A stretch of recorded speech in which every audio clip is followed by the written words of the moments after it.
Awesome. Thank you, everybody, for coming tonight to workshop number 3, Due Diligence 2, Part 2. So let's see some of the things we're going to talk about tonight. We're going to talk about how do you evaluate the second half of all the things we didn't cover last week. So management teams, financials and projections, returns. I'm going to give you a little bit of advice around crafting an investment deck and pitching that to partners, to your partners. And then we'll hit the deadlines and so forth. And then afterwards, we have a few of our students here with me tonight. So can they raise their hands? Jordan? There we go.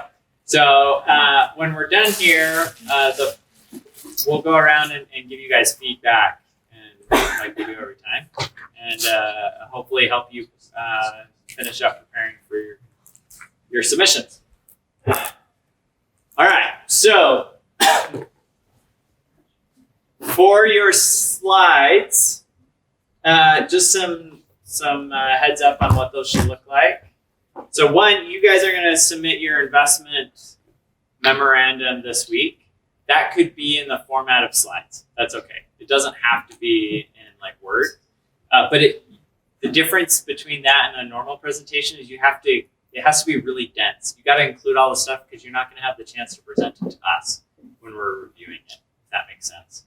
So if you want to use PowerPoint, that's fine. Just make sure that all the information is there so we can read through it and really understand what you're trying to present.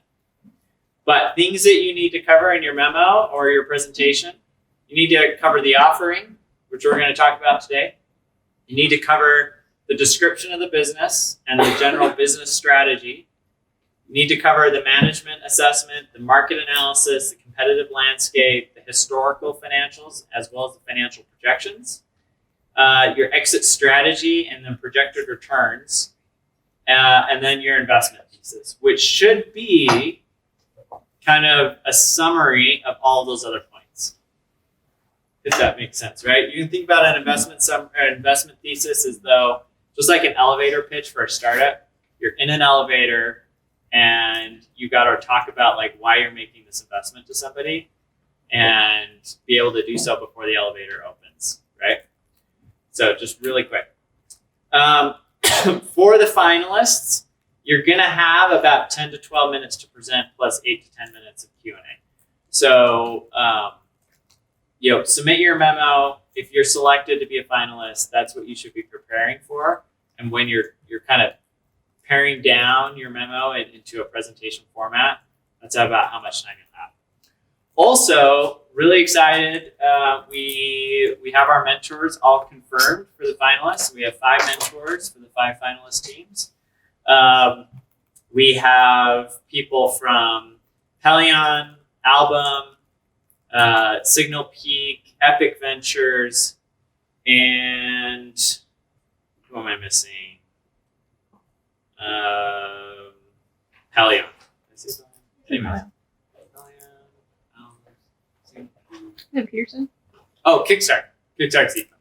So, and these mentors have all agreed to spend a significant amount of time with you, going through your presentation, giving you feedback to really help you get ready for the final event. So, awesome. So let's dive right into it. So the offering. The offering is, what are you buying? So the very first thing you got to know is what you're buying. I'll tell you a story. This is a little bit embarrassing for our fund, but I think it's a great story that illustrates the importance of this. How many of you are familiar with the local company called VidAngel? Yeah? Okay, great. Pretty much everybody. So one of our students, a few years ago, VidAngel went out and they raised a bunch of money from the public. So anybody could invest. And one of our students came in and he was so jazzed. He's like, I'm an investor in VidAngel. I gave them, I can't remember how much, like a couple $1,000 or whatever. And he was super pumped. And this was like a student that got through our program. And I was like, sweet, dude. What valuation did you buy in at? And he was like, he didn't know. He didn't know what valuation he was buying it. He actually didn't even know like what security he was buying. And how can you make an investment if you don't know what you're buying? So that's what you need to understand first and foremost. Are you buying debt? Or are you buying equity? Or are you buying something in between, which is what we call convertible debt? Now, for a lot of you, you're probably not doing debt. You're probably making equity investments or convertible debt investments, would be my guess, right? Because it's really hard to generate a 10x return when you buy debt, when you invest in debt, right? That's pure debt. But let's go through these because I think all three are interesting and hopefully give you, some good context of the pros and cons of each. So, equity. If you're investing in equity, the things you need to pay attention to are your pre and post money. Pre and post money is how it's kind of the nomenclature that we use when we're evaluating investments in venture capital. And the basic concept behind it is my company today, based on all the valuation work, right, is worth maybe $10 million pre-money. Then I'm going to raise $5 million, right? And so my post money is going to be $15 million post. And the idea there is if you're worth $10 million, if I give you $5 million, then your overall value should increase by that $5 million, right? You didn't just destroy value, hopefully overnight. Hopefully you're going to actually use that $5 million to create more value than what the $5 million is worth, right? But that's the idea. And then of my company, how much did I just sell? Essentially, shares. Like 33%, right? A third, right? Because the investors who put in $5 million, right? They now own 30% of the company. Now, I didn't sell any of my shares as a founder of the company, but what ends up happening is because I'm selling this equity, right? I'm giving additional shares. The company will issue additional shares to that investor in exchange for that $5 million. I end up getting diluted, right, by the increased number of shares. Does that make sense? Okay. All right. On convertible debt, it's debt. So there's no valuation, right? You're not an owner of the company. Instead, you're lending them money. But on convertible debt, the hope is that you're not going to be a debt holder forever. You're not just lending them money, but rather the money you've lent them will convert from debt into equity and you'll become an owner of the business at some future point. And so then what you care about from a valuation perspective is at what valuation are you going to convert in the future, right? And that can be hard to know. The reason why companies will raise convertible debt instead of pure equity is because they don't know what the valuation is going to be in the future, right? It's two women in a garage cranking out some cool product, but they haven't sold anything yet. And so they don't know, this company could be worth billions someday, but I just don't know yet. So why don't we raise convertible debt? You lend us some money. And once we prove out our business model a little bit, so we have a good idea of what the valuation should be of a company, then we'll convert you over to equity. Does that make sense?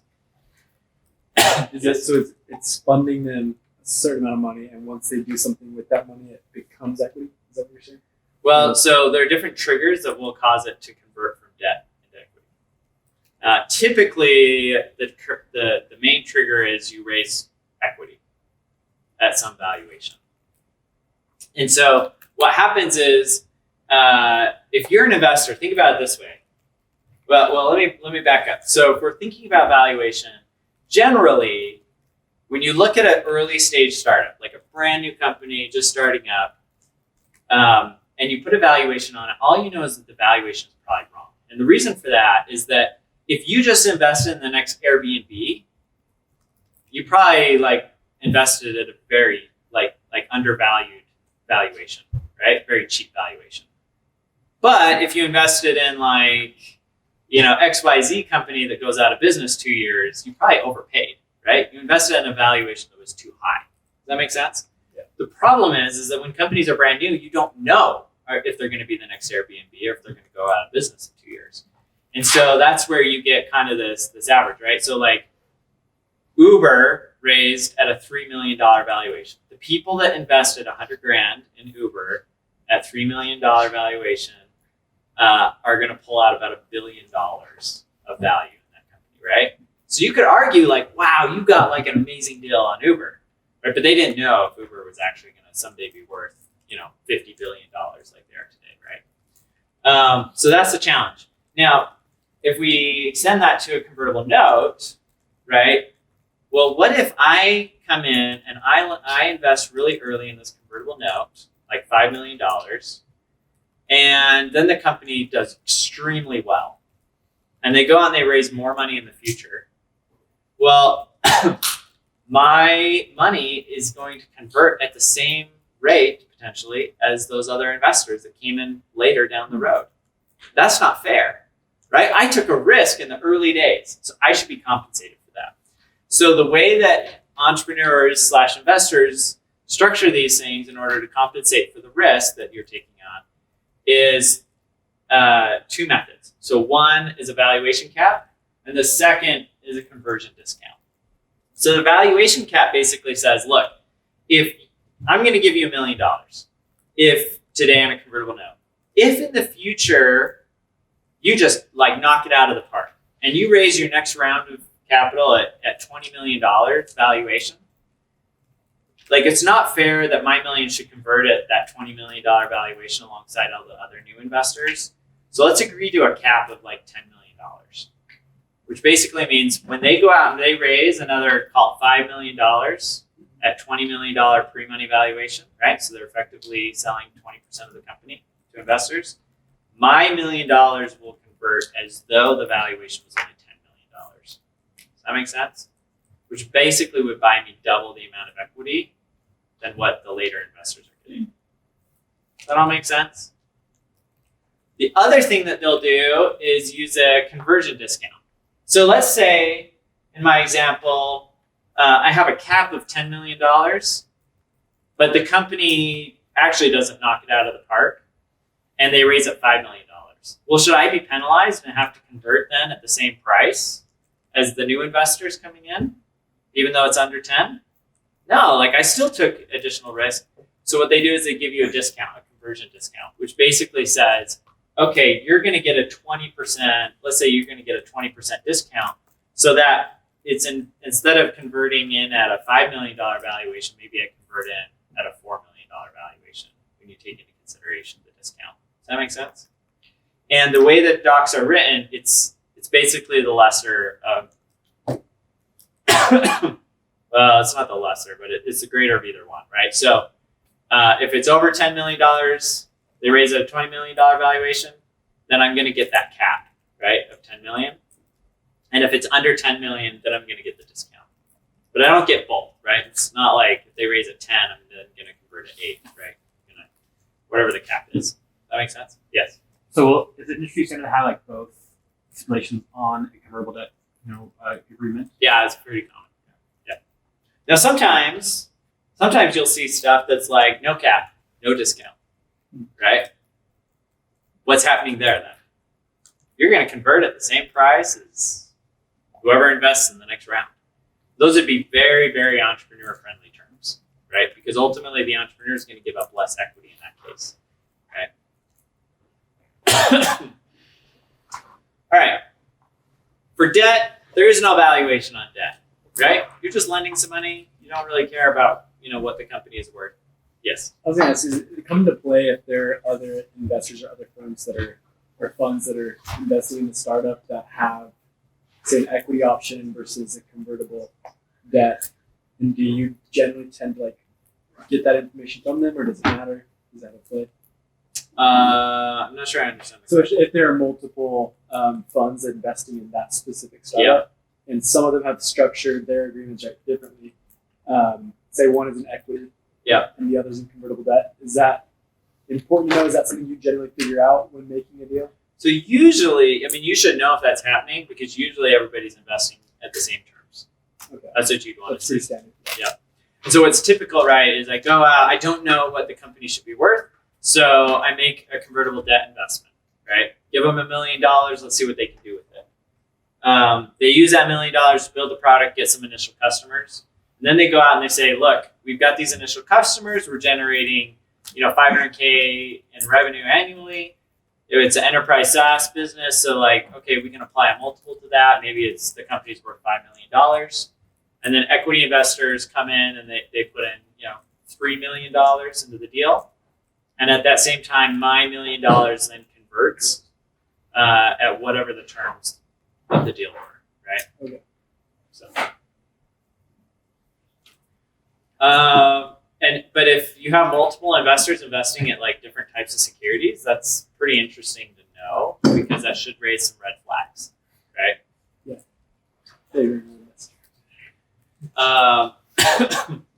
All right, so the next thing is you got to think about in the offering is what kind of downside protection do you have? Any? Do you have any downside protection at all if the company goes under, right? So in debt, you have a first lien, which means the company goes under, any assets, you have first right to those assets, right? Because you lent them money and they have to pay you back, right? And they have like a contractual obligation to do so as to the best of their ability, right?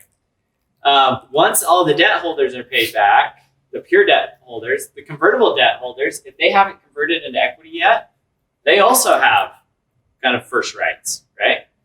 And oftentimes what you'll see is the debt holders will all negotiate who gets paid back first, right? So you have like first lien, second lien, etc. But this is another reason why people like investing in convertible notes is because you have that downside protection, right? If you don't convert into equity, the company goes belly up, you automatically have first rights to any assets, right? In equity, you also have some downside protection, and it comes in the form of a term called liquidation preference that sits on the preferred stock. And basically what liquidation preference says is after you've paid back any debt obligations, any cash that's remaining has to be used to pay back the preferred shares equal to the amount of money they put into the company before anybody that has common shares gets any money from the remaining proceeds. Does that make sense? So let's go through our example. Let's say I have a company that sells for, I start the company and I put in as an investor, I invest in a startup with $5 million. And as part of that, I own, let's say 30% of the company, okay? So the company's pre-money was $10 million. I put in 5. Post-money is $15 million. And then the company gets acquired for $100 million, okay? In that scenario, my $5 million, I own a third of the company, turns into about $33 million, right? That's a decent return, okay? What happens though when the company gets acquired for $10 million? Well, if the company gets acquired for $10 million, if I have a liquidation preference and there's no outstanding debt, then the company, based on my liquidation preference, would have to pay me back my $5 million first before the common shareholders would get anything. So I get my $5 million back, and then common would split the rest, which would be the equivalent of owning half the company, not a third of the company, right? Now, it can get even more egregious. Let's say the company sells for $5 million, or even worse, sells for $3 million. I'm going to get all $3 million back first, and common will get nothing, right? Because they have that obligation. And so it's a way to protect my downside. Does that make sense? So that's something you should pay attention to. And the liquidation preference usually is described on a multiple basis. So it could be a 1x liquidation preference. This is probably the most common. And what that says is if I put in $5 million, I'm going to get $5 million back. You could also have a 2x liquidation preference, which would basically say I put in $5 million, I get $10 million back. And then the other term that can kind of complicate things a little bit further, that you probably don't need to worry about too much because you're probably not going to have these in your terms, but you could have what's called a participating preferred, which basically says, if I sell the company for $100 million, I get my $5 million back first, and then I get a third of the company. Does that make sense? Participating preferred. So you get your liquidation preference, plus you get to participate in your equity position as well. Now, that's pretty common, or pretty uncommon nowadays. It used to be really common about a decade ago. So I would be surprised if that shows up in any of your terms. for the securities you're buying. My guess is that most of what you guys are going to buy is if you're buying preferred shares, it's going to be 1x liquidation preference, and pretty straightforward. There's also a good chance that you're going to invest in common, right? And common shares don't really have any downside protection, so that's something you need to be aware of, right, when you're investing.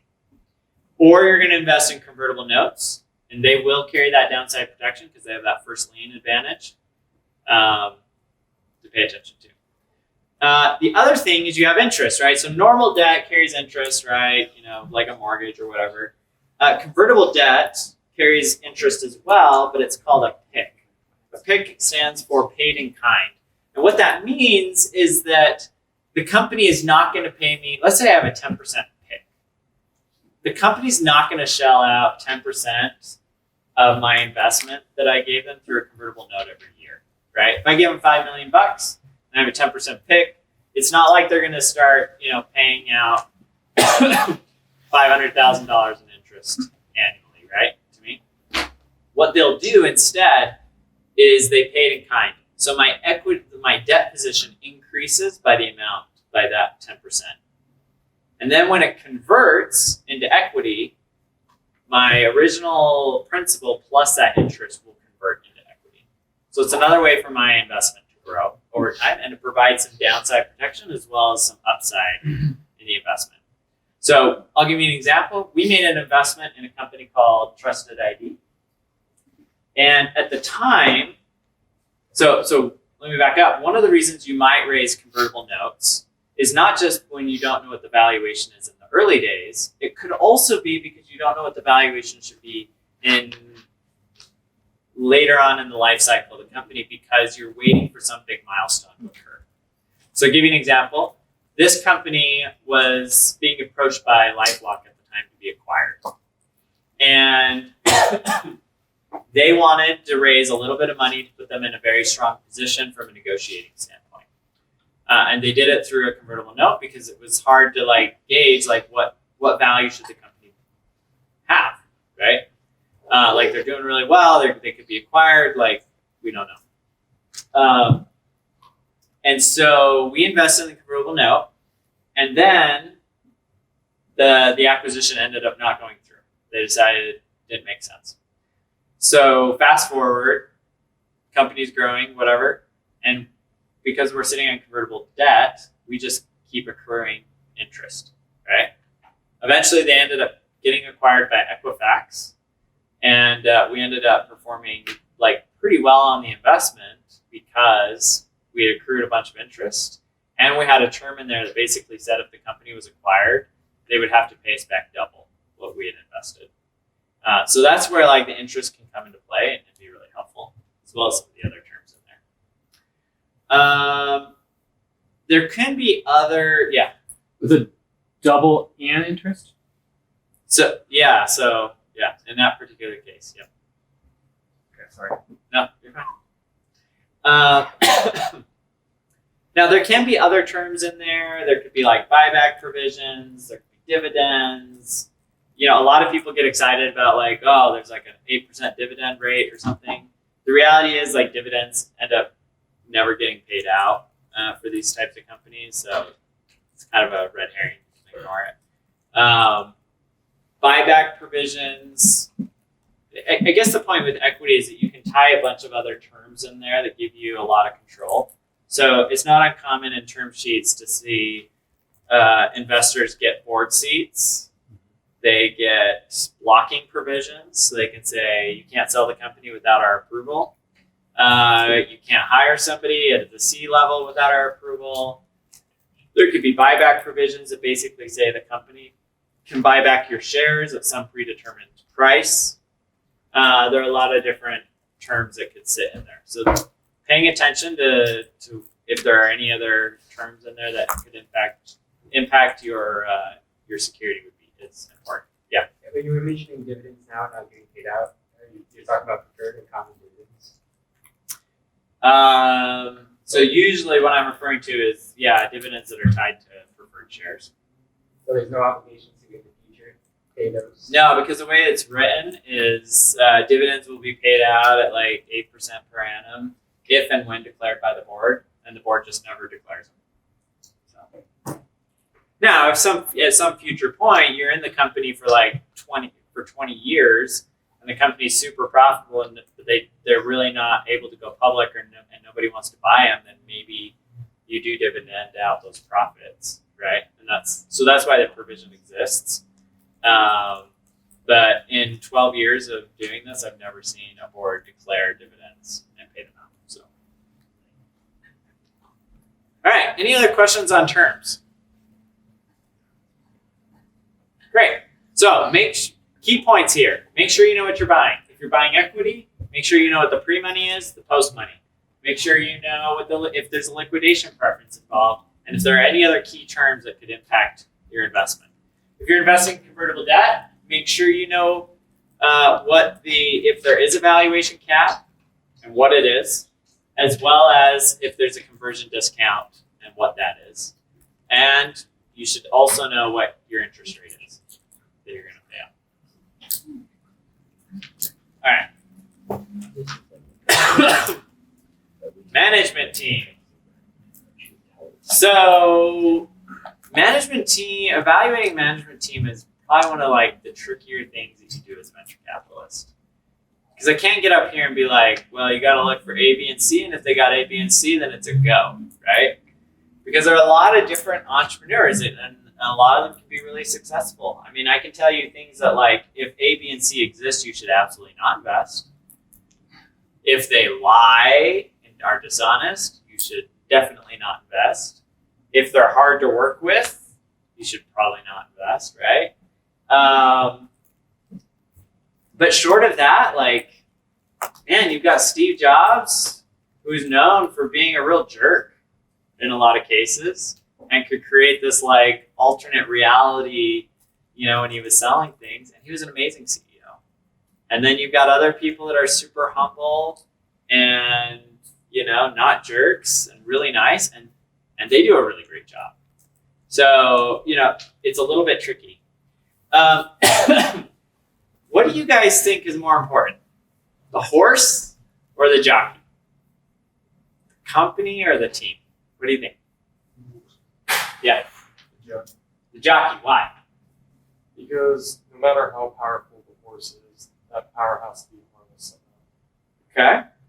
Okay. Any rebuttals? Yeah. I will say that the opposite too is like if you have if you weren't riding a donkey, you have a great jockey, then obviously like you can't win. Like there's no way you can win when he gets that Arabian or something like that. Yeah. Like there is extremes. Sure. I feel like this is like a really hard question. I almost say equally because if your horse isn't good, no matter how good the jockey is, you can't force the horse forward. But if you have a great horse and not a good jockey, there's no direction. Sure. So I actually agree. I think it's both. There's a great investor, Don Valentine, and I think we might have talked about him during the market analysis. And he basically said, he's like, look, so Don Valentine was one of the first investors in like Apple and like a whole bunch of companies, and the founder of Sequoia, which, is investors in like half of the great tech companies that have been built over the last 50 years, basically. It's everything from like Yahoo and Google and YouTube, and the list just goes on and on. WhatsApp, just tons of great companies. Anyways, what he says is like, we don't invest in great entrepreneurs. We invest in great markets, and we look at like what trends are coming, and that's where we invest. It's like, where's the next great trend? What he doesn't say though, which Sequoia definitely does, is that they will identify the next big trend, and then they'll go find the very best team operating within that trend and back up those entrepreneurs. And I think the distinction is important because it gets back to this idea that both are super important. I've seen investors that have gone in and backed entrepreneurs who are like, I don't know, like the idea's crap, but he's a great entrepreneur, so he'll figure it out, and we'll just write him a blank check and watch him lose every single last penny they gave that entrepreneur. And it was a legit entrepreneur who'd been there, done that, built great things, sold them, right? And on the flip side, for the market or industry that you're operating in, right? So if I'm investing in a company that does cybersecurity, well, I sure as heck better have really good people that understand cybersecurity operating that business, right? And if I don't, like, that's going to be a big problem, right? So, and hopefully that's fairly obvious, right? Flip side is, if I got a bunch of old people sitting around the table trying to launch the new, latest, greatest social network, probably not going to go so well, right? You probably want somebody that's younger and that understands that market dynamic better. But just because they've run a consumer business doesn't mean that they know doesn't mean that they know what's going to be hot next year, right? So you got to be careful with that. But do they have the right fit? Do they have the right people given the size? So beyond just the founder, has a company scaled up too quickly or not quickly enough? Right? So we've looked at businesses where we're like, wow, this is a great business, very cool, but you have like 100 people and you should have like 20 people on staff. You just scaled up too quickly, right? That kills a ton of businesses because they think that they're ready to go. They grow their team too much. Pretty soon the revenues don't catch up and the whole company collapses on itself because their expenses are too high. So, but the flip side could also be the case where it's like, look, like you're at the point where you need a CMO, a CFO, a CTO, and you just have a bunch of junior people, right? You don't have the right expertise to really take this thing to the next level. And so you better have plans to hire those people, right? And put them in place. So a little bit of it is evaluating kind of where the company is, what are their needs in order to succeed. If I'm investing in a fintech company, I better have somebody that understands risk, right? A chief risk officer. If I'm investing in a company that does consumer tech, I better have people that really understand how to market my product to consumers and have a lot of experience doing that effectively. Yeah. What are some like metrics or like things we can look at? How do we measure if they're hiring too much? Like, is there just kind of like a feel? Is it more like a art than a science, or is there actually like a? I mean, it's a little bit of a feel, right? But you want to look at the expenses, and if the expenses are growing faster than the revenues are, that's probably a good sign that they're probably hiring a little too aggressively. But you also have to understand the business model too. So we're an investor in a company called Honk. Honk does roadside assistance for insurance companies. And so they close, like before they can close a big contract, they have to actually scale up their team so that they can deliver on the contract. It's a little bit of chicken and egg issue that they deal with. So be careful that could be occurring. So make sure you understand the business model and what's going on. But generally, like we looked at a deal a long time ago where the entrepreneurs were like 3 guys just fresh out of school, and they were paying themselves, and this was like 10 years ago, they were paying themselves like 120 grand right out the gate with the equity that they were raising. And I just looked at it and I was like, guys, you're kind of scaling prematurely here. Like, there's no way you could have gotten a job making anywhere close to that. Do you know what I mean? Like go out, build the business, prove that the model works, and then you could justify making that kind of salary, because I don't want to be sitting here like paying your salaries, right? So if you see that they're hiring like a bunch of senior people that are really expensive, like too early on, like another good example of that would be like sometimes we'll see startups and they have a CFO that's like taking a company public, and you know that they're probably paying that like CFO, like if they're worth their salt, they're probably paying them like 200 grand a year minimum, right? And it's like, you guys don't really need a CFO. You probably need like a VP of finance. Actually, in the early days, you probably just need a bookkeeper, right? And then as you grow a little bit, like you can hire a VP of finance, but that VP of finance can probably carry you to the point where the company is doing like 30+ million in revenue. So it's just kind of looking at that and getting a feel for it, right? All right, and then things to look like. So other things to look for. So Glassdoor can be a real huge help. Now some of your companies may be too small to use Glassdoor because they may not have enough employees. but you should definitely check it and look at it. The thing with Glassdoor is that it's like any review site, right? The really happy people that go on and post and the people that hate it go on and post. But what is really helpful is just to actually kind of ignore the overall rating, spend time reading the reviews, and watch for things like that I mentioned earlier that are red flags. Is the like CEO like a total jerk, right? And like building a really toxic culture that people don't want to stay there, right? People don't want to stay there. That's a major risk. You got to constantly be hiring new people, right? Do they say anything that's like, do they lie? We've looked at companies where like we've dug into the reviews on some of this and totally passed because review after review after review, the CEO was like, they lie to investors, they lie to their employees, they lie to their customers. Like that's not the kind of company you want to invest in. So pay attention to the reviews, they can be really helpful. Look for any info you can around the management, right? Do people like the management? Do they like the culture they're creating?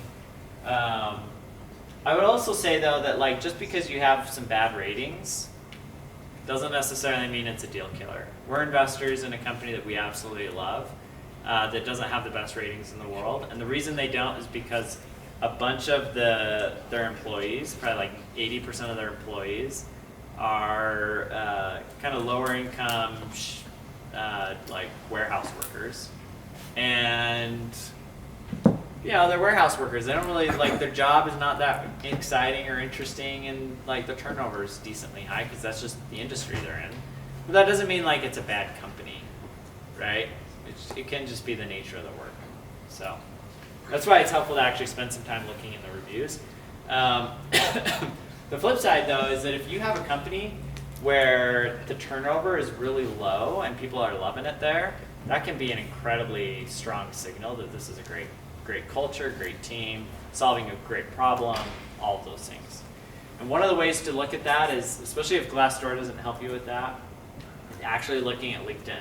So look up the company in LinkedIn and look for the people that used to work there, right?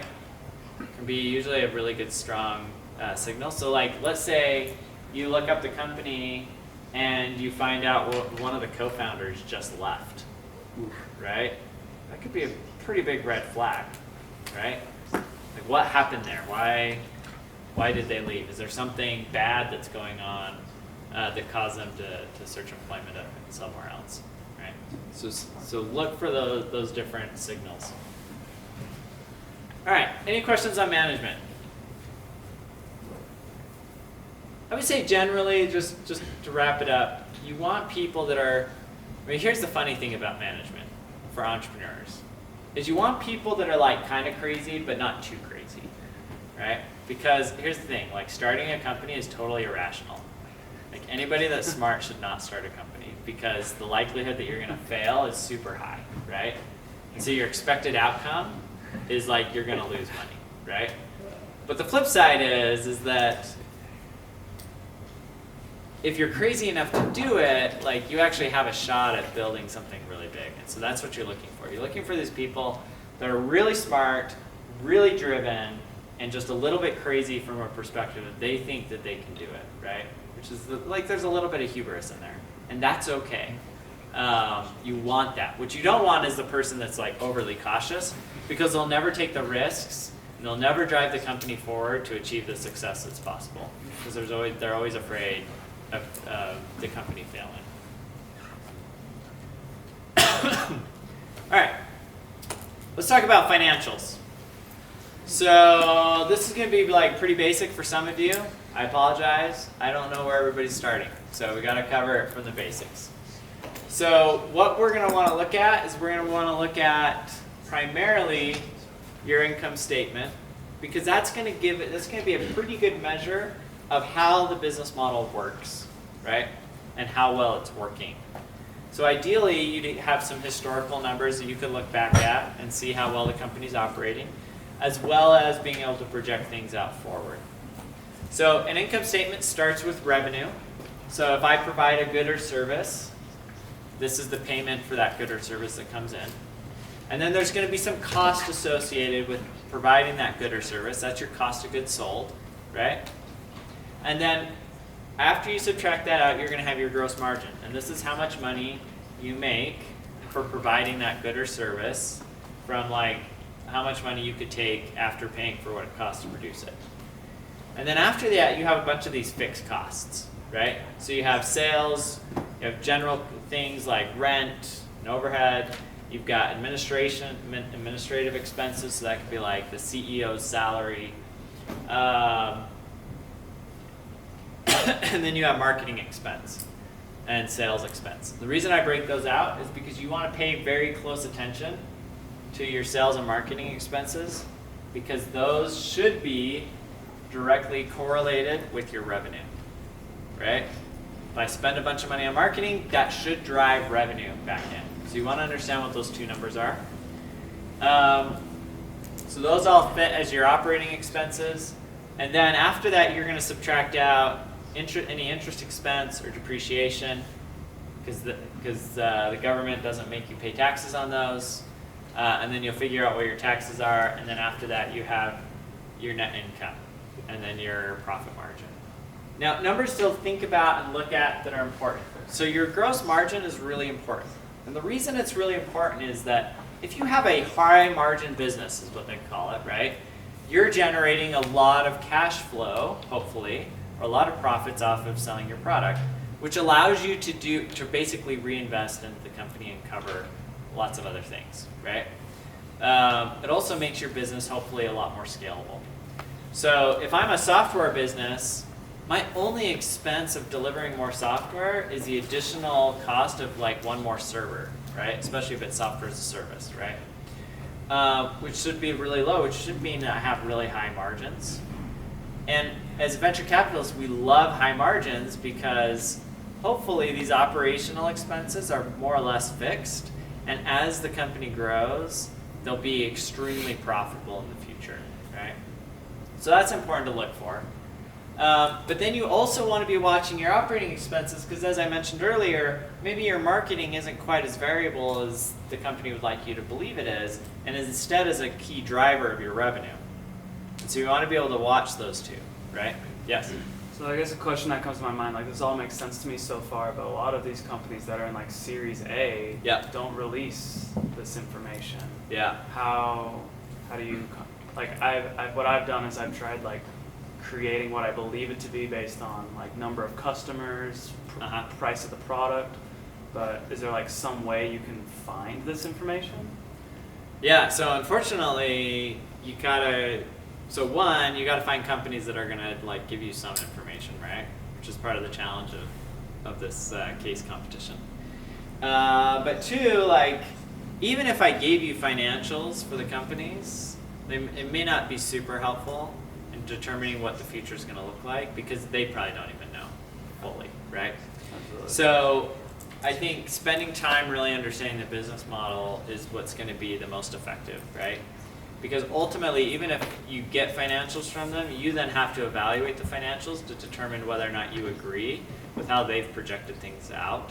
Because the reality is most entrepreneurs are super they're super optimistic on like how well they're gonna do, right? And so you want to bring in a certain level of skepticism, right? And hopefully reality, right, to your projections.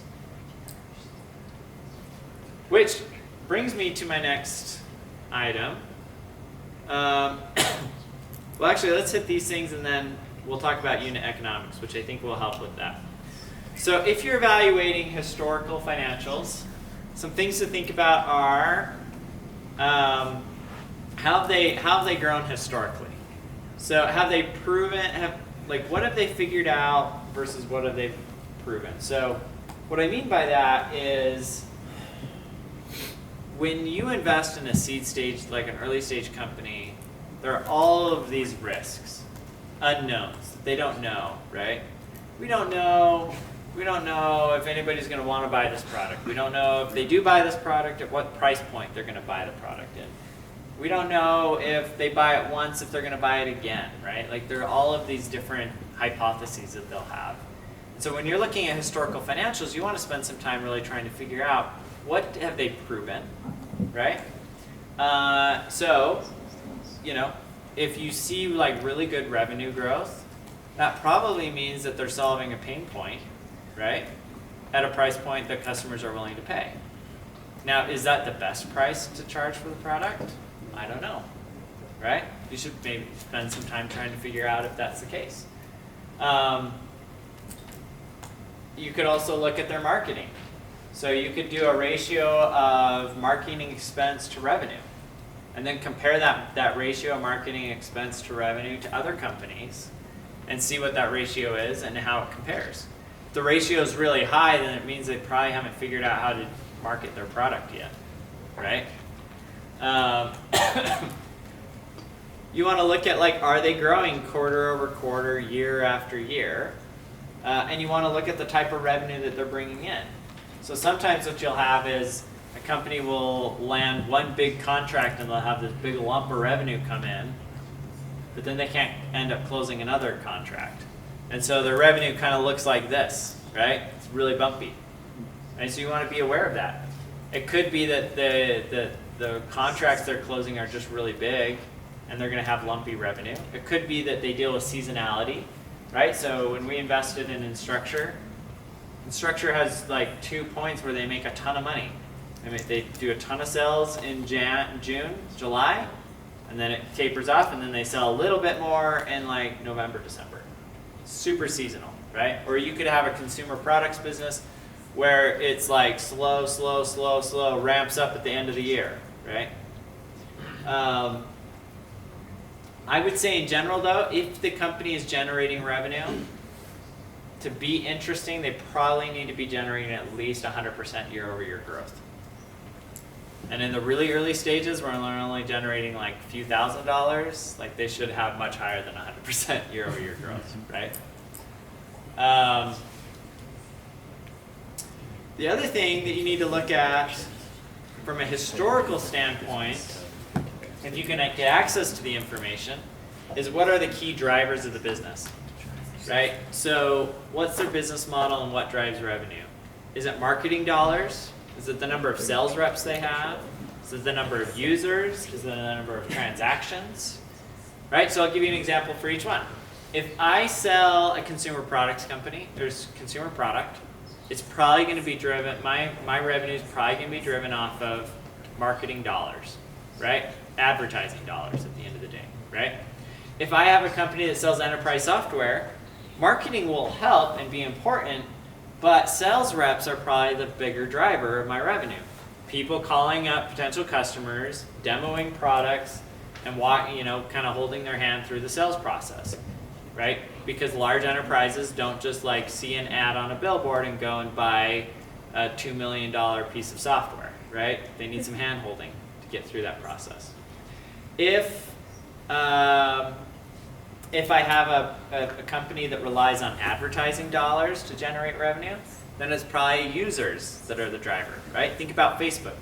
Facebook touts how many users they have because the more users they have means that they can charge more for advertising to those users, right?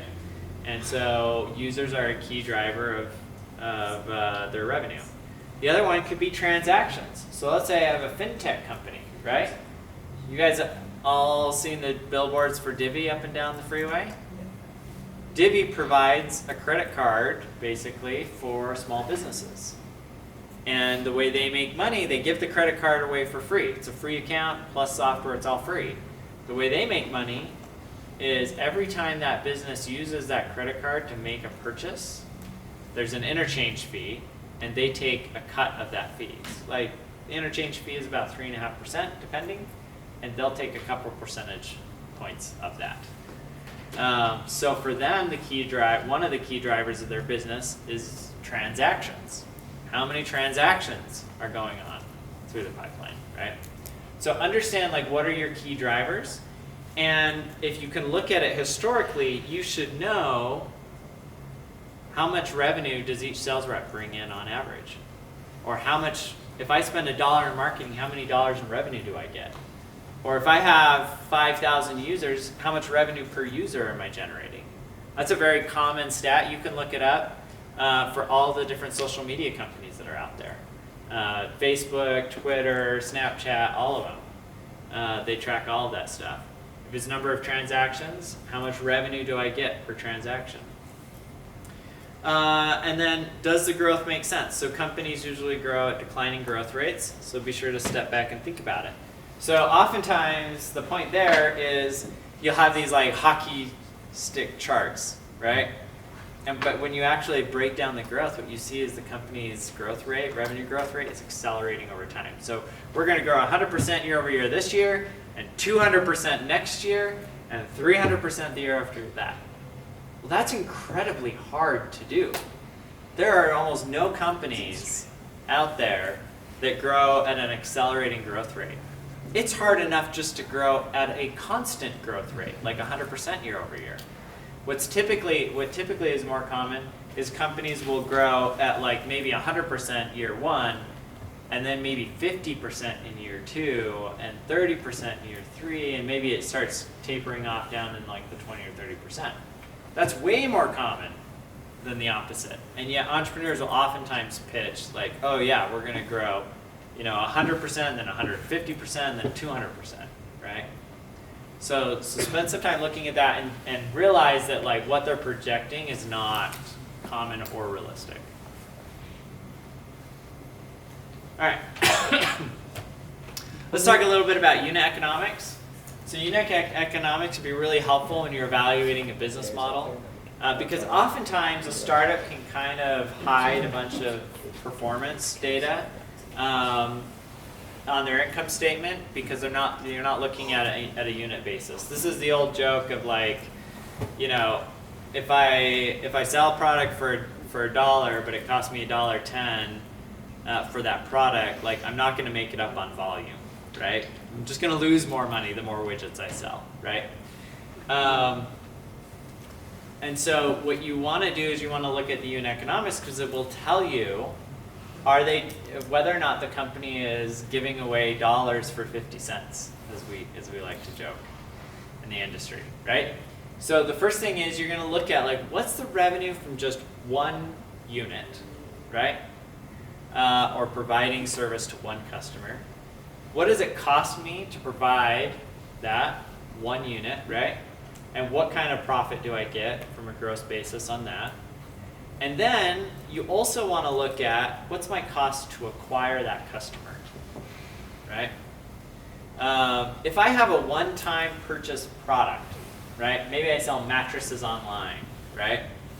Well, I might get $1,000 for that mattress, but it might cost me $200 to produce that mattress, so I've got $800 worth of profit. Right? That's great. I've got a great business. But what if it cost me $1,000 to acquire that customer? My unit economics don't work. I lose $200 on every customer. And because I only sell one mattress to them, I'm going to lose money on that customer. It doesn't matter how many mattresses I sell, I'm never going to make it up on volume. I'm going to lose, right? Flip side is, let's say I have a product where I get $100 per customer per year, right? And maybe it costs me $10 to service that customer because my margins are really great, right? So $90 of gross profit. Well,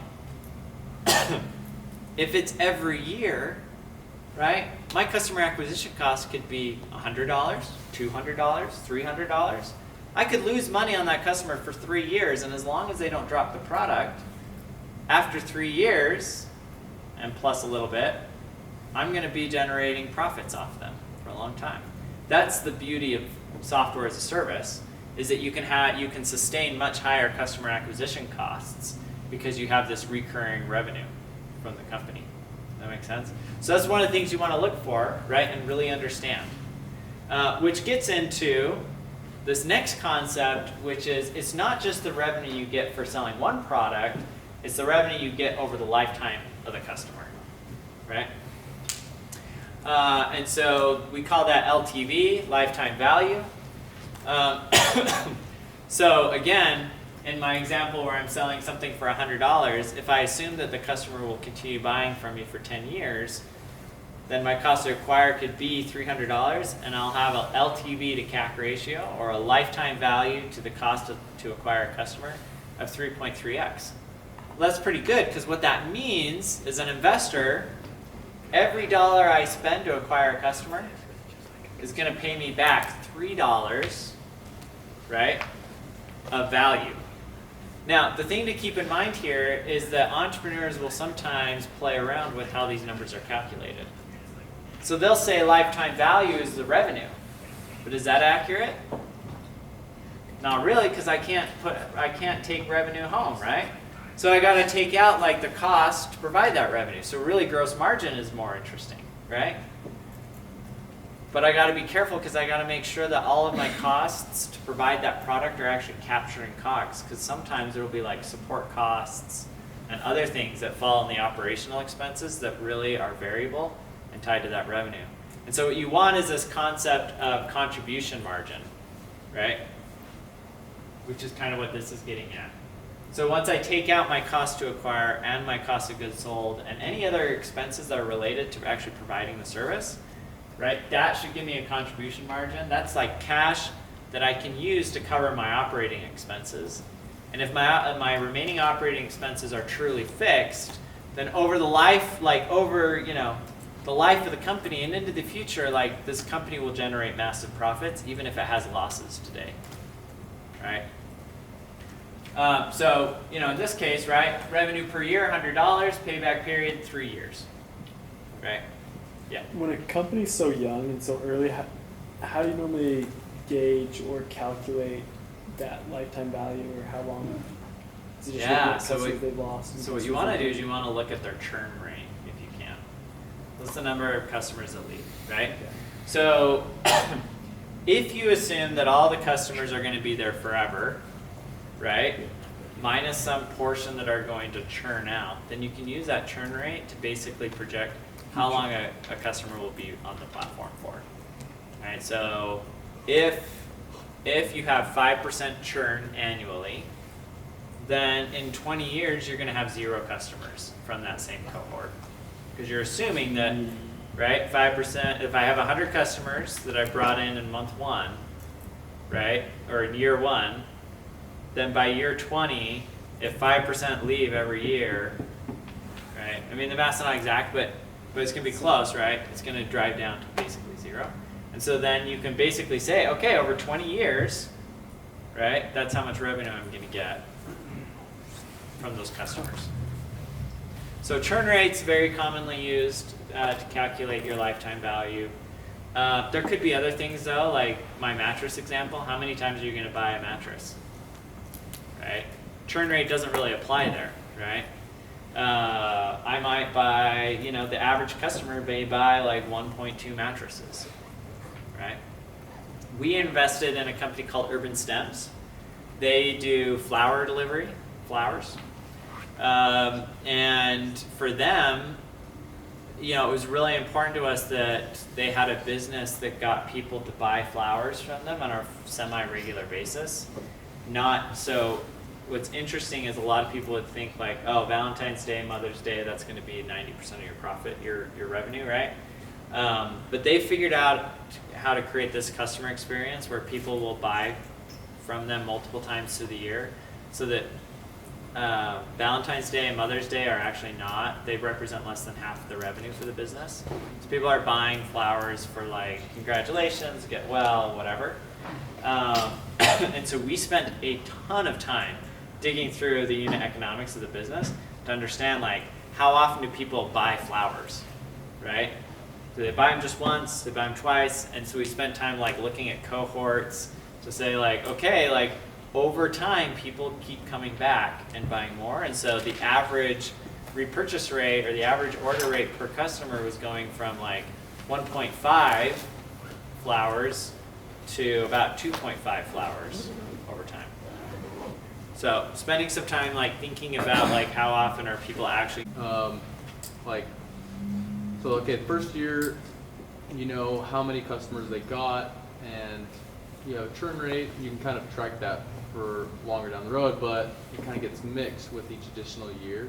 How would you separate that? So that's where like cohort analysis can be really helpful, right? Because where you could break it out. But the reality is you're probably going to have a hard time finding that information for some of these companies. And so in a lot of cases, you're just trying to do kind of the best you can with the information you have. Sure. You may not be able to fully break it out, right? But you should be looking. A lot of companies will oftentimes like present like, "Hey, this is the lifetime value of our customers," right? Because they want to tout that. And then you want to really understand like how do they come to that calculation, Right. right? So I don't know if that answered your question, but yeah. Do You just want to explain what cohort analysis is. Yeah. So the idea behind cohort analysis is like basically like we're going to look at all the customers that came in this month. We're going to track those customers and see, how often they bought from us or how long did they stay on the platform over time, right? And there are a lot of benefits to that. A lot of that you probably won't see in your diligence because you won't have access to the data, but if you do, you should definitely do the analysis. But you can see things like, are they doing a good job retaining their current customers, and did they get better over time? Right, so do I do a good job in month 1 of retaining customers compared to month 5? Am I learning how to do a better job retaining my customers, getting them onboarded, getting them trained, getting them using the product, etc.? And what you want to see is that over time, like those churn rates go down, and that the speed at which people do drop off the platform also slows as well.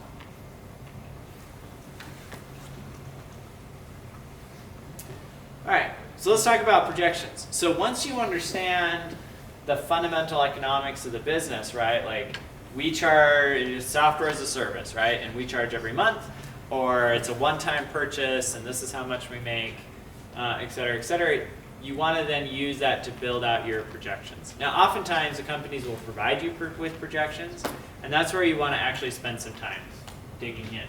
So for example, if they're saying like, oh, well, today for every marketing dollar we spend, we get like $2 of revenue, but in the future we're going to get $3 of revenue.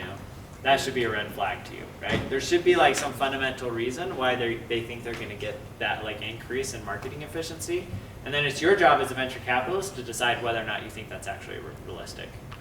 Because oftentimes, like I'll give you another example that we see a lot. So entrepreneurs will be like, oh yeah, our revenue model is very driven off of sales reps. That's how we built our business. And the sales reps really drive revenue for us. So we're gonna add like 10 more sales reps, and each of those sales reps, like on average, today our average sales rep is generating like, $1 million worth of revenue for us. So 20 more sales reps, that's 20 more million in revenue. What's the problem with that? That makes sense, right? Saturation could be a problem. What's maybe in like a... I mean, not every rep's gonna do that. They're going to be onboarded too. There's a learning curve for those sales reps. Yeah, absolutely. Like They're taking not like... gonna sell $1 million the first year of selling. Yeah, they're taking their average sales rep that's been there, done that, like working hard, and now they're going to dump 20 new people into a company, right? Right? And expect them to perform at the average rate, right? Or sometimes we'll see it even worse, and they're like, yeah, we have 2 sales reps, they're each doing $1 million. What they don't say is that like, you go spend some time looking at how much the average sales rep generates in that space, and it turns out that it's like $200K. And they just lucked out. They got like 2 of the top like sales reps in the entire state to work for them, right? And they're thinking that like we're gonna bring in 20 more people, and all 20 of them are gonna be like top rock stars, right? Not likely, right? So, but at a very minimum, there's gonna be a ramp, right? There's gonna be this ramp of how long it takes for them to get up to speed and performing. And the other thing is, what happens if they never get up to speed, right? So there's a joke within the industry, right? Good CEOs will say, I only have 2 types of sales reps. I have good ones, and I have new ones, right? Because if you're not good, you're not new, you're gone, right? But that takes time, right? You hire the sales rep, you spend 3 months, 6 months getting up to speed. They never get up to speed. You got to can them. You got to find someone else, right? So, and then what ends up happening is you get delayed. Or what happens if, are you gonna hire all 20 right at once, day one, boom? Probably not. Probably gonna hire 1, 2, 3, 4, 5, right, over time. And it'll just take time. This is actually what just happened to the Pluralsight. Pluralsight, their stock just hit a wall, tanked. And you know, when you read through the reports, part of the reason for that is that they didn't hire sales reps as aggressively as they thought they would. And so it ended up hitting the revenue and pushed the revenue out. And they had to reforecast revenue projections. And then the market penalized them for it, right?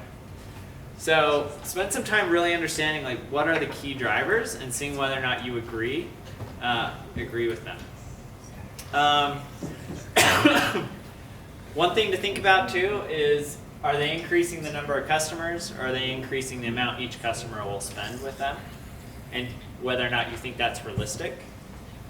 Sometimes companies will be like, oh yeah, well, all of our customers right now, they're getting like the beta user rate, which is really low, but we're gonna increase the price on them to this, right? And we're not gonna lose any of them, right? Is the underlying assumption.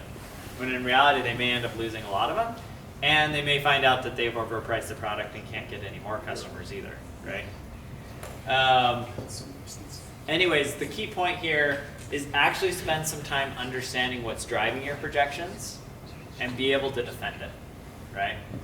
Be able to explain why it's a reasonable assumption to be made, right?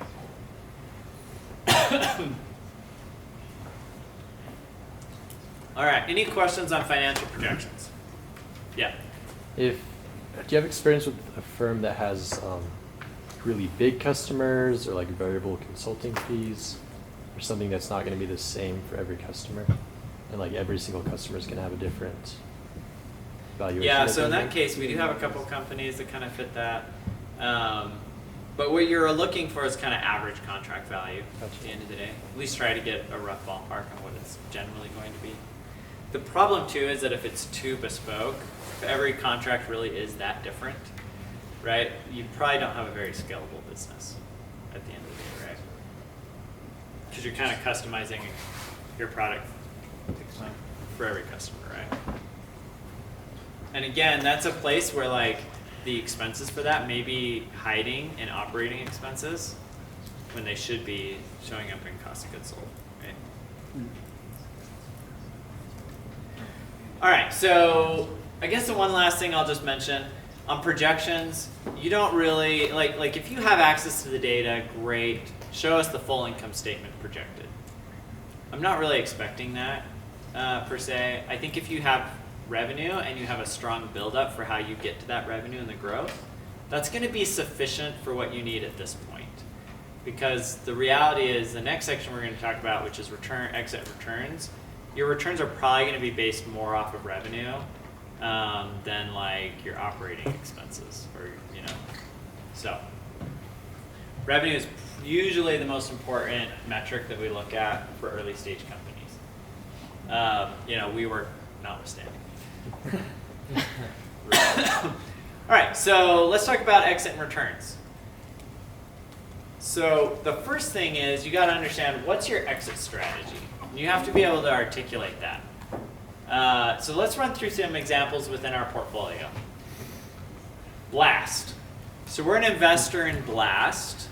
What Blast does, I think I've talked about them before, but what they do is they pay you to play video games. And the way they make that happen is you sign up for the app, you create an account, and then they'll show you a bunch of apps. And they'll basically say, look, like if you get to level 5 on Angry Birds, we'll pay you $3. We'll put $3 into a high yield savings account on your behalf, okay?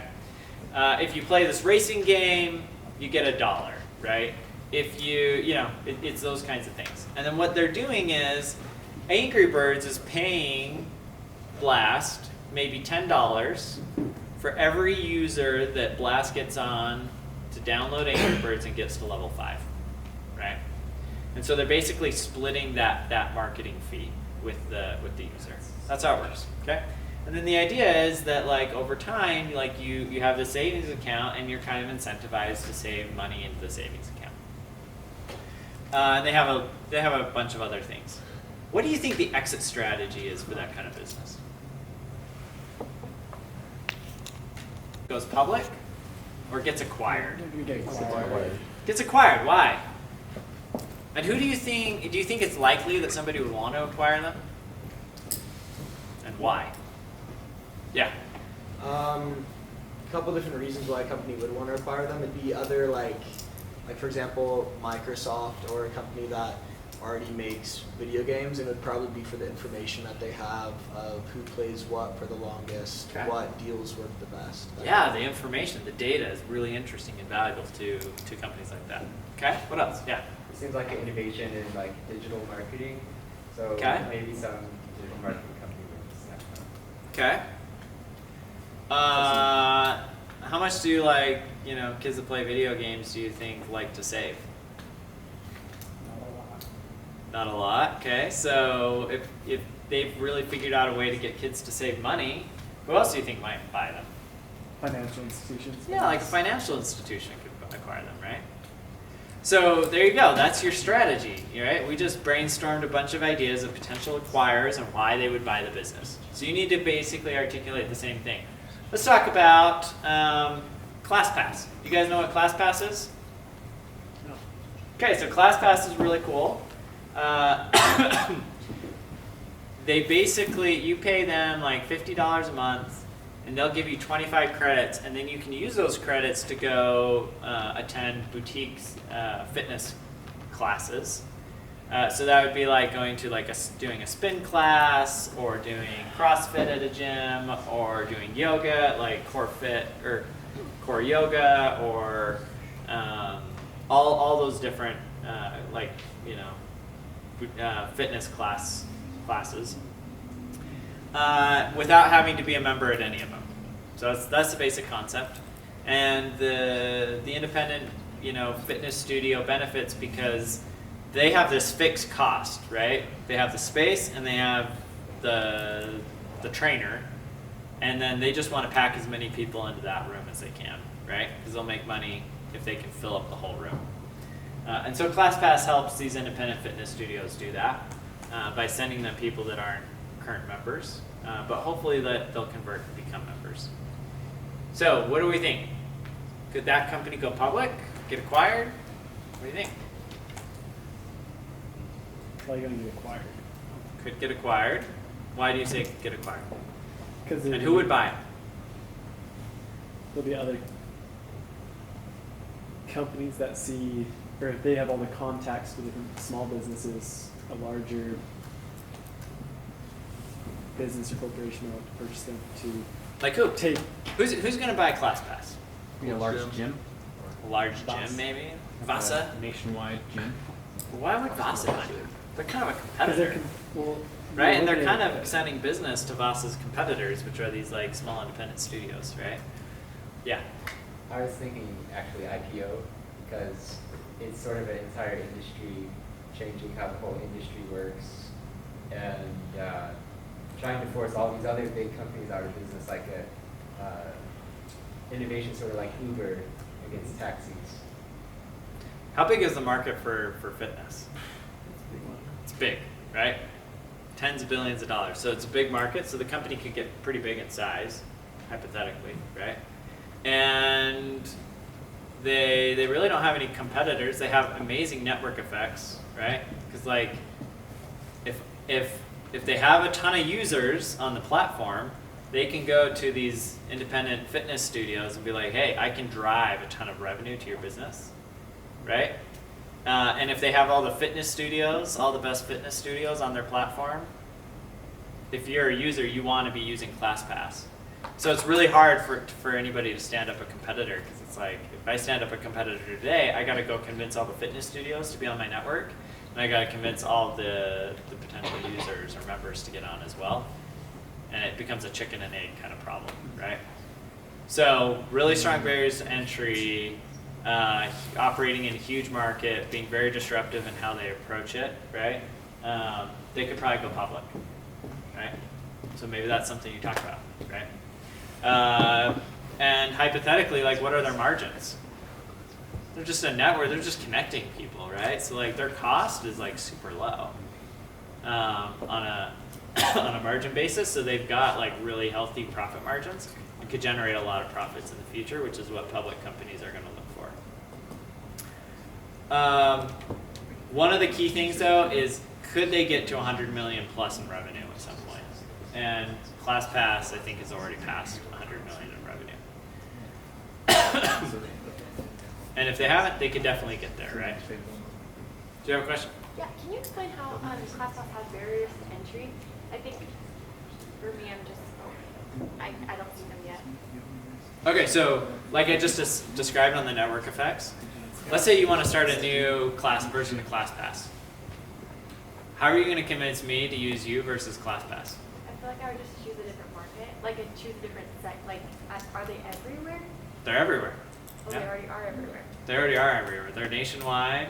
I can't remember how many studios they work with in Salt Lake and in Utah, but yeah, quite a few. I think you're right. If you really want to stand up a competitor, you go outside of the U.S.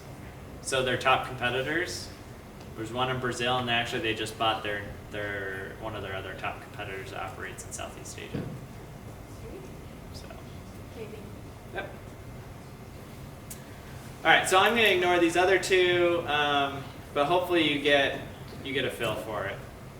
But I guess the other thing I mentioned is these are your basic 3 exits. They either get acquired, they go public, or they go out of business, right? And we're hoping not the last one. All right, so you figure out like, okay, we're going to go get acquired, or we're going to go public. Now you got to figure out at what valuation, right? And for this, you could run a DCF, but honestly, like it's arguably not going to be super helpful. And so what you probably want to do is run what's called a comparables analysis.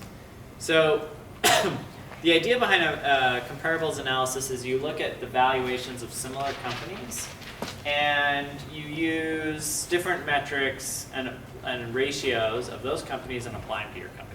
So a simple example of this is you could say the value of the company relative to revenue, right, is X. So like my company generates $100 million in revenue, and in the public markets is valued at $1 billion. So I'm valued at a 10x revenue multiple, right? Pretty simple. Does that make sense? Or maybe I don't have that fast growing of a business, or I'm not in enterprise software, and maybe I trade at 2 times revenue. Or 1 times revenue, right? They're all different ranges depending on the type of business, the type of industry they're in, and how fast they're growing. And the reason why comps are so helpful is because, frankly, like valuation is really hard because there are so many different things that factor in, right? There's all these external factors like how's the overall economy doing, like what did Trump tweet last. What's trade going, like what's happening with trade with China, like there's all of those factors that are totally outside your control. And then there's a whole bunch of other factors that are like, well, like how's the CEO's health, right? The CEO might die tomorrow, like that could have a major impact on the performance of the company, right? So like, and you just don't know. It's impossible to know all of the various factors that could impact a business and its valuation. And so comps can be really helpful because effectively what you're doing is you're leveraging the decisions, right? The investment decisions of thousands, if not millions of other people that have access to those pieces of information, and it all consolidates into comparables that you can use, right? Because there are lots and lots of people that are looking at Microsoft, and they're accounting for all of these things that you don't know about when they're putting their valuation on it. You know, and some people may know something that other people don't, and so they're willing to pay more or less for stock. And what that ends up doing is it kind of averages that out, right, to some price that's on the market. So that's the general idea. So what does that mean? Is if you're doing comps analysis, you want to think about it just like a realtor does when they're pricing your home, right? So the best way to price your home is to look at the house right next door to yours that looks exactly the same, has the exact same square foot, painted the exact same color, and sold yesterday, right? You want it as close to your home as possible before you can put a, to help you figure out what the price should be, okay? And the same holds true for a company, right? The ideal comp is going to be a company that looks just like yours. In fact, what's more valuable, having 100 comps in the state of Utah, like of other like houses, or having the one next door? It's probably having the one next door that's just like yours, right? So sometimes it's not a matter of having 50 comps. That doesn't make a great comp set. It's having the right ones that are the most similar to your company. So this is a deal that we did called Quantenna, and this is our comp set for it. And these are different things you want to look at. So one, you want to be able to understand what the companies are. So what does Quantenna do? Quantenna does high performance Wi-Fi chip design and manufacturing. That's what they do. And so we looked at other semiconductor companies that were relatively the same size, right? So if we look at this in terms of sales numbers, the revenue numbers, they're a little bit all over, from anywhere between 218 million all the way up to 4.2 billion dollars. But they're kind of close. And we were projecting at time of exit that the company would be doing 100 to 150 million dollars in revenue. So it's not like they're generating tens of billions of dollars, right? So we're looking about the same size in terms of revenue. We're looking at what's their growth rate. Are they growing at roughly the same amount, right? So we have our 1 year and 5 year growth rates. You could look at things like what are their margins, right? So we don't have it up here. We do have the EBITDA numbers, but you could also look at like gross margins. And then we also spent time looking at the individual companies. So all 5 of these companies, roughly the same size. They all do semiconductor design. So basically the same business models. They do operate in different industries, so that is one kind of knock against these comps, is they operate in different industries. But they're all the technology leader within their industry, just like Quantenna was. Right? They all have some sort of secret sauce around building high-performance chipsets within their industry, right? Which we felt mattered more than the actual overall, what was happening in the overall industry, because we felt pretty confident that Wi-Fi chip manufacturing, or Wi-Fi as an industry, was a pretty strong market overall. And so that didn't really cause us concern.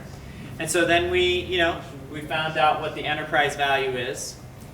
Who knows what enterprise value is? Yeah, what is it? I was the only one that raised my hand.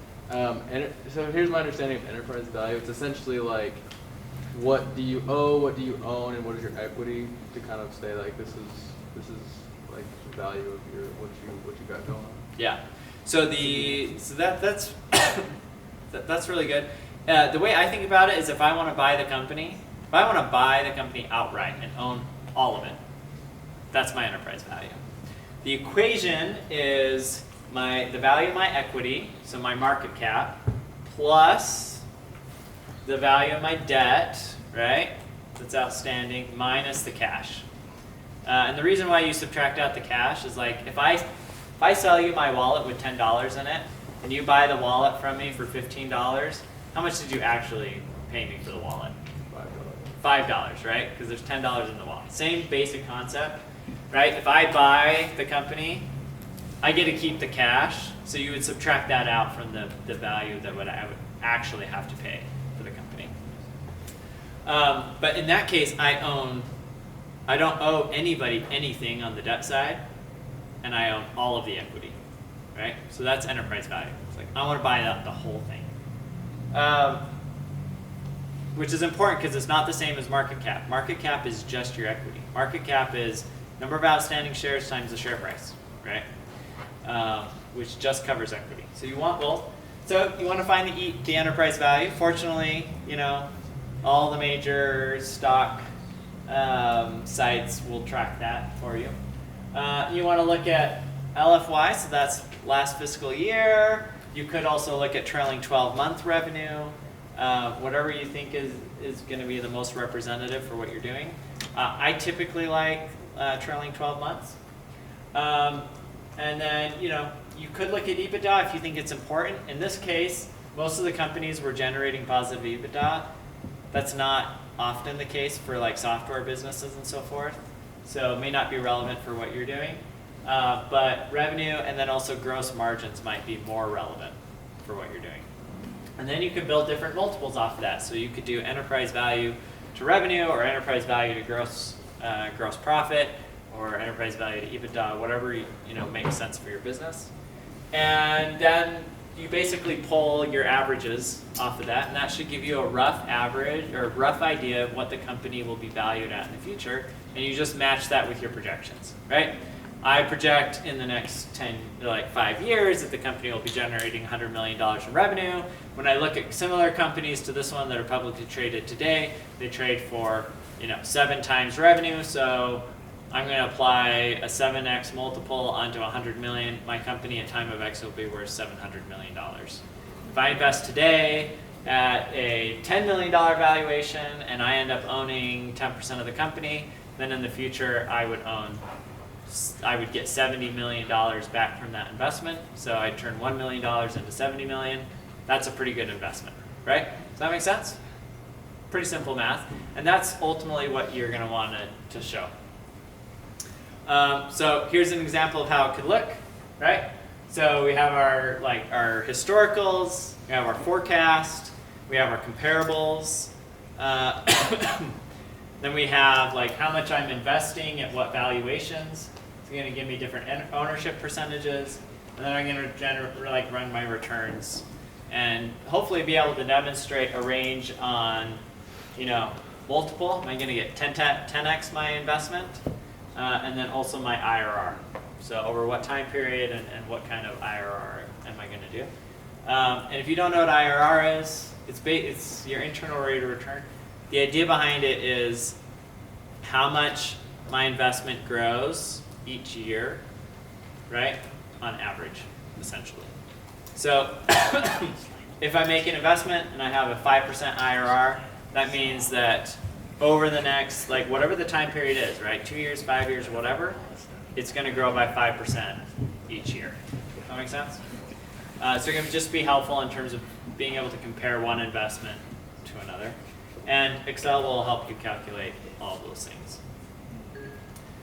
Any questions on projections, returns, exits, any of that? Comps? I have a quick one. Yeah.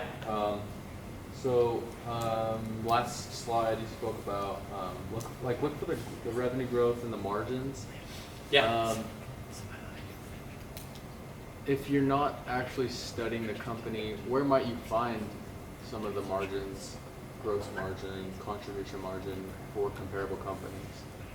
So in this case, you're probably going to look at a lot of publicly traded companies. Okay. Right? And they're going to have publicly available financials Sure. that you can find that information from. But for a seed series or an A series? Well, so what you're going to say is let's say you're looking at an enterprise software company that operates in the cybersecurity space, right? What you're trying to do is get an idea of okay, if the company kills it and they hit all their projections that I've laid out and everything else and they go public in 10 years or 5 years or whatever it is, then they'll be generating this kind of revenue. And if I look at other companies that are similar to them, enterprise SaaS businesses operating in cybersecurity, right? How are they being valued relative to their revenue? And then I'm going to take that same multiple and I'm going to apply it to my business. Got it. So you generally are more anticipatory of the future rather than their current size, comparable companies to their current size to hey, we've projected them to be this large. This is comparable. Yeah, so the idea is you want to get an idea of how much money you could make off the investment in the future, right? That's important because, I said, what if we invested a $10 million valuation and I make 70x my investment? That's pretty good, right? Yeah. But what if the valuation is not 10 million? What if the valuation is 70 million? All of a sudden, I went from 70x to 10x. And when you evaluate the risks of the business, you could determine that 10x is not good enough, relative to the risks involved, right? Or maybe it's like 10x, but it's going to be over 20 years, right? So then maybe that's less interesting to you, right? Because you don't want to, you may not be alive in 20 years, right? Like it's a long time, right? I don't know. So it's just helpful to be thinking, about the future and like how companies are being valued at that point to determine like, can we actually generate a good return here or not, right? Yeah. So let's say that you're looking at a company that you feel like is really unique and you're having a hard time coming up with things that might be comparable to it. What would you say are the most important points of comparison? Is it some sort of revenue marker? Can it be across industries? Like what is really the core stuff if you feel like the product's unique? I would say generally it's going to be a combination of market and business model, which ultimately means you're going to look at your gross margins, right? So if I'm operating in a similar market that's growing at the same rate and has like similar opportunities, right?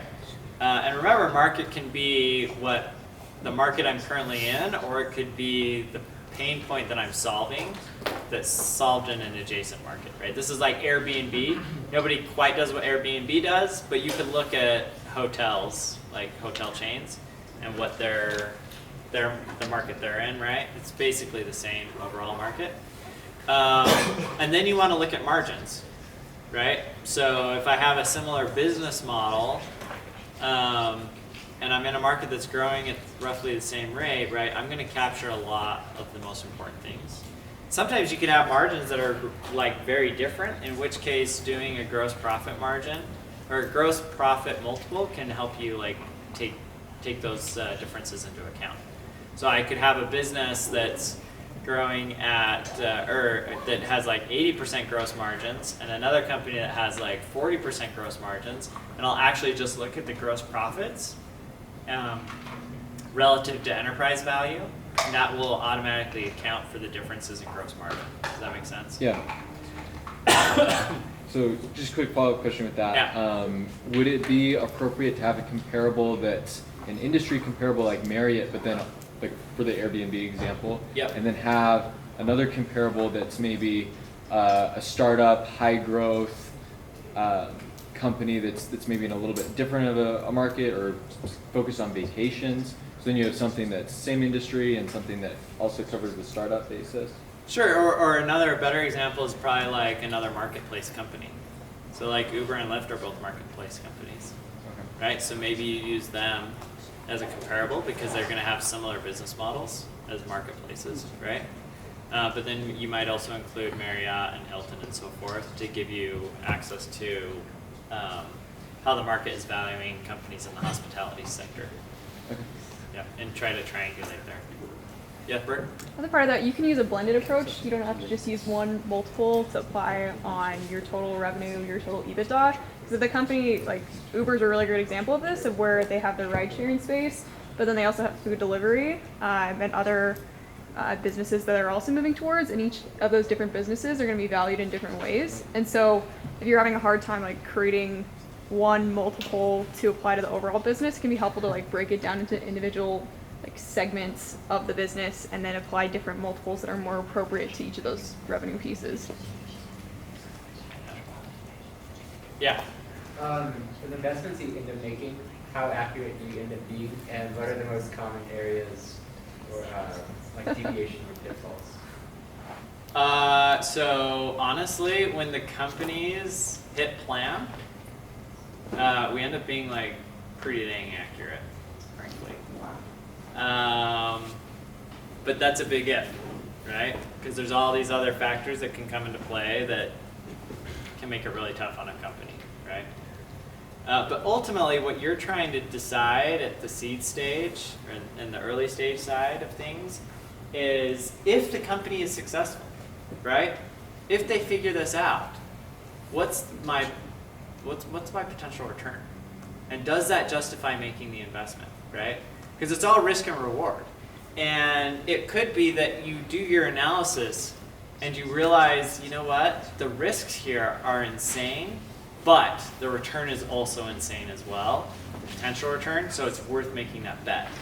But the opposite could also hold true, which is like, man, this thing is really risky, and I don't think I'm going to generate enough of a return to justify doing this deal. In which case you pass, right? Yeah.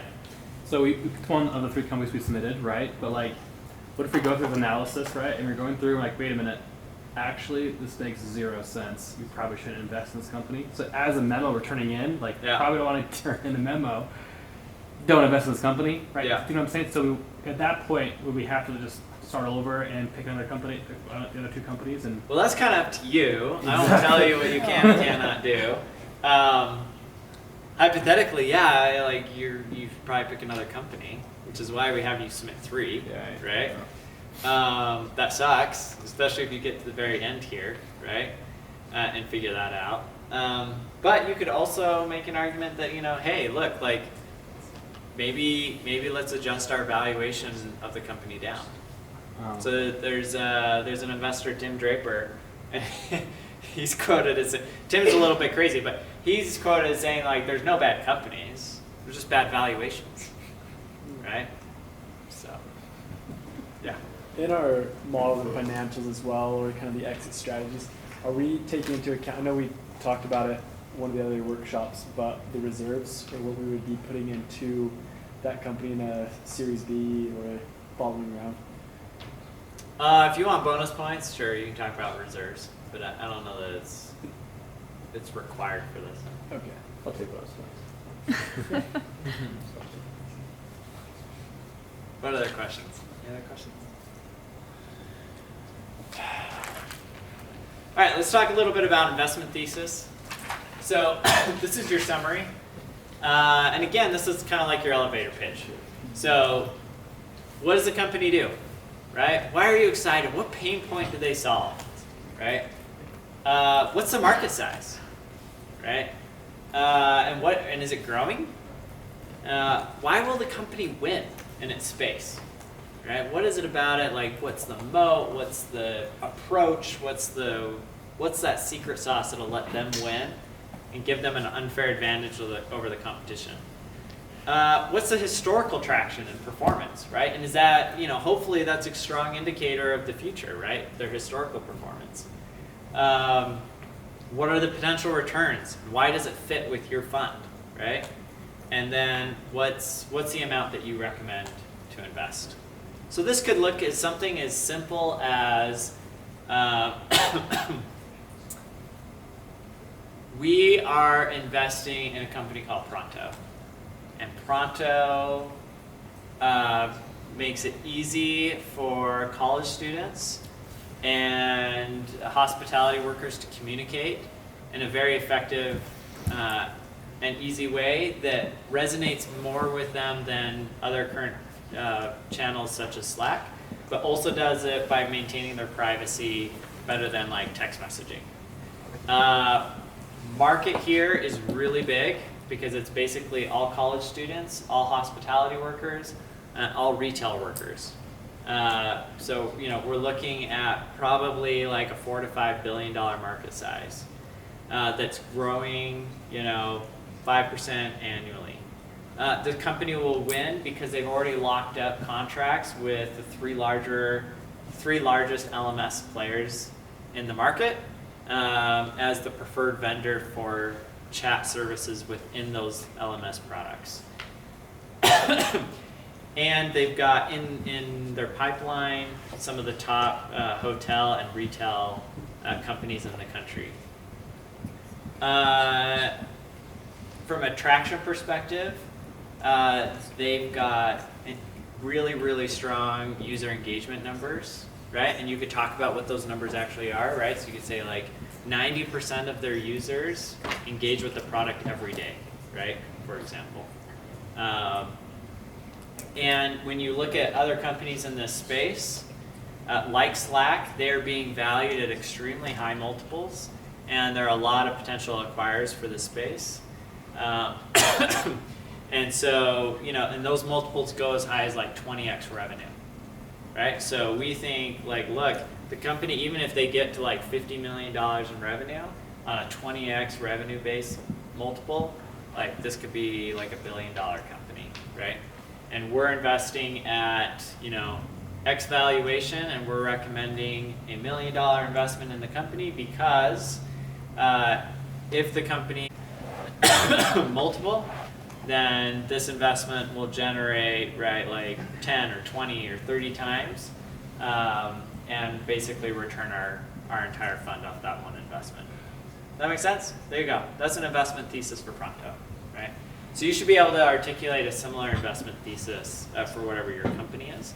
And then maybe you also want to throw in, like, what are some of the key risks and mitigating factors? So you talk about, like, oh, well, why don't people use Slack? Well, Slack is built for desktop workers, and Pronto is built for people that are primarily on their mobile device. And so Pronto actually works with like that old Samsung 5 that person still has, right? Whereas Slack definitely doesn't, for example, right? So you could list off some risks and key mitigating factors. Someone have a question? Yeah. Just in general in the report, Yep. when we like source or make statements, do you like to see footnotes on every like number we spit out there, or would you rather see that all at the end if you like care to go I with personally that? like footnotes, right? Because it makes it easy to find and look up immediately. So you like us to back up everything we say? Yeah, ideally. Yeah. You'll just be more credible if you do, Cool. right? So. Any other questions on investment thesis? Hopefully, it's a pretty straightforward summary of all your analysis. All right, so I know it says deal screen. Pretend that says investment memo. These are just some guidelines to help you make sure you cover all the key points. So business model and strategy. So what is the pain point? Who is the customer? How does the company solve the pain point? And then how does the company monetize, or how do they charge for solving that pain point? Market size. How big is the market? What's the TAM, SAM, and SOM? How quickly is the market growing? And what's driving that growth? So what are the trends that are driving growth in the market? Competition. Who are your top competitors? How is your company positioned relative to your competitors? And what are your company's sources of competitive advantage? What makes them unique and what will enable them to win? What's the offering? So what is the security you are buying? Are you buying equity? Are you buying debt? And what are the key terms? And also, how much are you investing, right? Management, who are the key managers and why are they the right team to achieve success in this industry and for this business? What are the historical financials and projections? So how has the company performed historically? And what are the key drivers of the business going forward? And having like a base case and an upside forecasted financials. So what's the potential of the business ultimately is what you're trying to get to. Here's the interesting thing. The bulk of our investments tend to follow our base case projections. Our top performers typically hit our upside projections, which are also what management lays out. So hopefully management has done a good job laying out their projections. Because if they have, those can be reasonable for them to achieve. It's just not very likely, which is why you want to do base case as well, where you kind of pare it back based on your underlying assumptions. When you say management, you mean like the entrepreneurs who approach you? Yep. Yeah, so they're going to say, yeah, we're going to be like $100 million company in 3 years, right? Like those would be like management projections, right? Got it. So you just take fractions of them? Yeah, well, hopefully it's not like just cutting it back by 50%. It's actually diving into how the business model works and making adjustments where you see fit, right? Okay. That's like our, driving the business model, driving revenue off of sales reps that all join like day one and operate at peak performance day one, right? Sure. Probably not likely, right? And then you want to hit your exit strategy. So how do you anticipate exiting the investment? Is it M&A? And if it's M&A, who's going to buy you and why? And if it's an IPO, why do you think that they could be a good IPO candidate? And then what range of returns do you anticipate based on your base and upside cases? And why do those returns fit for a $50 million fund? Because remember, that's what you guys are investing out of. Which should also include your investment amount. So that's what your memos need. Those are the key things your memo needs to cover. Of course, you can add additional things that you think are relevant. And you'll also want to have your investment thesis either at the beginning or end of the presentation and memo. All right, any questions on that? Can you go Hopefully it's back pretty one? straightforward. What? Can you go to the previous slide? Yeah, and these slides will be up too. We'll get them up tonight.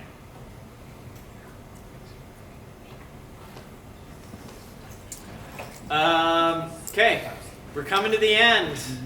Light at the end of the tunnel. So, just a reminder, your investment analyses are due November 16th. We will go through them. We will give everybody feedback, regardless if you're a finalist or not. The top 5 teams will be selected and announced on the 21st, and will be paired with mentors. So you'll have pretty much all of the break, Thanksgiving, to work with your mentors and really refine your pitch so that you're ready for the final event December 4th. Your presentations are due basically the day before, just so that we have them all ready, preloaded, ready to go. And yeah, so that's where we're at. Just a couple other minor announcements. So two things.